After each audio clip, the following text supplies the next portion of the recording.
The British monarchy. Recently in the United Kingdom, a rich heir was crowned as the new head of the Commonwealth. His main qualification to assume this position is that he happens to be the son of a rich heiress of the same family name. This kind of nepotism has been going on for several centuries now and is commonly known as the royal family. Or as I would phrase it, world's weirdest tourist attraction. The family originally came to wealth and power after lucking out in several medieval family feuds. After pestering people on the mainland and on neighboring isles, they then resorted to subjugating people in more foreign places, one of which is Southern Asia. Which is also the reason why tea is nowadays regarded as the ultimate British signature drink, even though tea plants would never grow in the cold and rainy misery of the British Isles. If British troops hadn't exploited the living crap out of millions of brown people, they'd still be advertising warm ale as their most known daytime drink. Anyhow, to provide my take on the coronation of Charles III, I've decided to add a dessert to the mostly terrible collection of edible things that we know as British cuisine. But I do promise that my invention is perfectly delicious. And you will find all the necessary ingredients in your average supermarket. Let me present to you the Earl Grey tea and lemon jelly.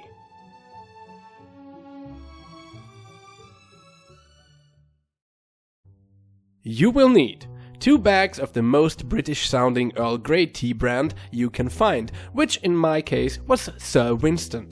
Sorry Twinings. You will also require 400 milliliters of water, 30 grams of cornstarch, 40 grams of sugar, some mint leaves and a quarter of a large lemon. Make sure to buy a lemon with untreated peel that is safe for consumption. If you don't have access to fresh mint, use a bag of mint tea instead. This recipe will yield 2 portions of tea jelly. The next step is pretty simple. Put the mint leaves, tea bags and 30 grams of the sugar in a glass and add hot water.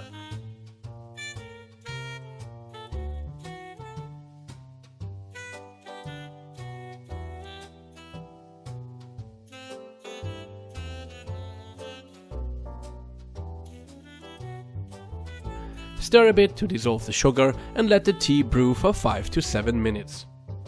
Next, remove the tea bags and strain the tea through a sieve into a pot. Also prepare 2 glasses that you want to serve the jelly in.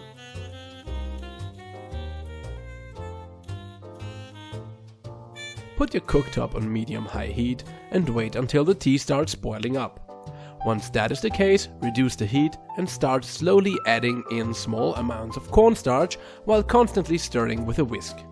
Use a sieve to make this process easier and avoid lumps. If you struggle with the process and end up with many lumps, use a hand blender to dissolve them.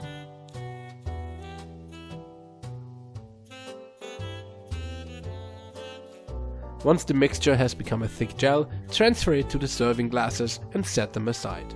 Then clean the pot, as we will also use it in the next step.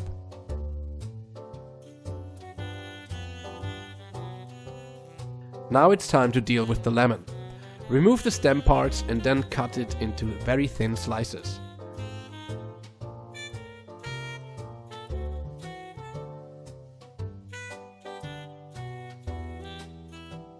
Put them into the pot, set it to medium-high heat and add just enough water so the lemon slices are covered. Slowly steep the lemon slices until the peels become soft. Check regularly with a spoon and add more water if necessary. Once the peels are soft enough to be easily split with the spoon, lower the heat and add the remaining 10 grams of sugar. Let it simmer down into a thicker consistency. When the water around the lemon peels starts turning into a gel, take the pot off the heat and set it aside for 2 minutes. Then use the candied lemon slices to decorate the tea jelly.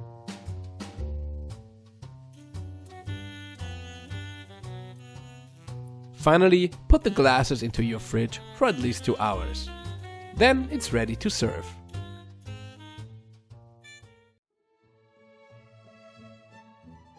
You will get a slightly creamy jelly with delicate Earl Grey tea flavor and hints of mint which perfectly harmonizes with the sweet and fresh taste of the candied lemons. This is not just a great dessert for royal events, but also a perfect treat on summer days.